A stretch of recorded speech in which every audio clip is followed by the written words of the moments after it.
A human with dyed bright hair is abducted by aliens. Eventually, as with all dyes, it starts to fade away. The aliens think it's because their new human is lacking something from Earth. The escape from the alien ship had been both harrowing and exhilarating. I had finally managed to break free from my captors, and now, standing on Earth's soil, I was determined to share my incredible experience with the world. But over the next several weeks, as I recounted my tales of abduction by extraterrestrial beings, the reactions I received ranged from disbelief to amusement. You were abducted by aliens? My friend Sarah raised an eyebrow, trying to suppress a laugh. Come on, Jessie. You've always had a wild imagination. I sighed, frustration gnawing at me. I know it sounds crazy, but it's true. They had this ship, and I was trapped there for what felt like an eternity. Where else could I have been the last 6 weeks? I didn't post a single thing on my socials, no texts to family or friends. My phone was literally sitting dead in my car the whole time. Sarah chuckled, patting my shoulder. Well, I don't know. You didn't tell anyone where you were going? I'll be honest, we all just thought that you took that road trip you were always talking about, and now that you're back, you just keep talking about aliens. I'm worried about you because I think maybe you were abducted, but not by aliens. Humans? Bad humans. Lan, I'm glad you're back, but I just don't think the alien story adds up. Would aliens, creatures smart enough to travel the universe, be puzzled at colored hair? I'm not dismissing that you had a traumatic experience, but I think your mind might be creating stories to explain what you went through. I couldn't blame her for not believing me. After all, my story was indeed extraordinary, and she started making some sense with her questions, even making me question if it was all a dream. I couldn't quite remember how I ended up on the spaceship, but I also couldn't remember a single thing that would point toward human abductors instead. The aliens were all too strange looking and too real to be men in costumes. And the strange technology. How did colored hair fool such an intelligent life form? That really was a lucky break for me. Still, I couldn't put it aside as something I'd imagine. And I didn't know how to prove my story, so I decided to keep it to myself for now.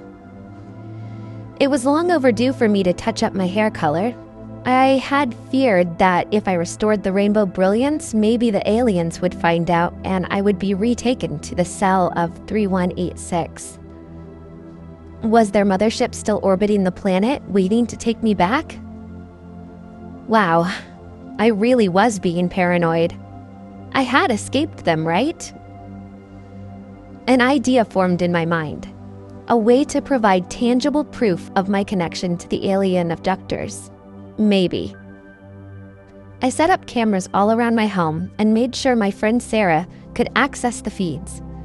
I told her it was a precaution in case I went missing again, whether by humans or something else. If it helps you to feel safer and get back to normal, of course I will. Sarah said sincerely when I requested her help. Next, I headed to the salon, excitement and determination bubbling within me. I explained to the hairstylist that I wanted to dye my hair in a rainbow pattern just like it had been when I was abducted. She raised an eyebrow. I probably should have kept that last part to myself. Nevertheless, she started the process. In complete silence, of course, after what I had just blurted out. After a few hours, I gazed at my vibrant rainbow hair in the mirror. It was a vivid reminder of my time on the alien ship, and of that which provided me a means of escape. I felt a renewed sense of purpose, ready for whatever may come my way. I didn't want to be captured again, but I also felt like the truth was worth the risk. I also really wanted to prove that I wasn't crazy. Unbeknownst to me at the time, the Earth escort team of aliens was closely observing my every move. They had intercepted my conversations, monitored my actions, and were intrigued by my determination to prove my story. To them, my rainbow hair had become a point of interest, and although they were aware that the coloration was nothing more than a fashion statement, their analysis had discovered something else which they were eager to research further. Why did the hair resonate with the Earth? As days turned into weeks, there were no aliens knocking at my door or taking me back up to the ship. I had truly started to believe I'd made a clean break and could live my life normally. Sometimes, I would still question my memories, and if it had truly happened. But I had no other explanation. The memories I did have were vividly aboard that mothership.